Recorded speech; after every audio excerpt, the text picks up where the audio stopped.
In this video, we take a look at a table to determine whether or not it is a function. Remember, a function is where for every one input, there's only one output. So as you look at your table, you're going to focus on your x's first. So what I notice here in this table, I have 1, negative 20, negative 11, 2, 16. None of these x's are even repeated, so there's no possible way for this to not be a function. In other words, it has to be a function because there's no way for you to have more than one output if all I see is a single output. So this is a function because for every one x you see, there's definitely going to be just one y.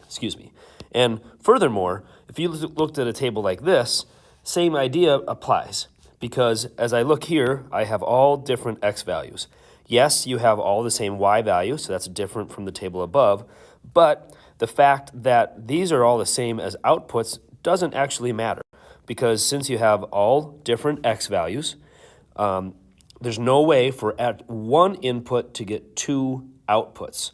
And so therefore it is also going to be a function. So both of these tables are examples of a functional relationship.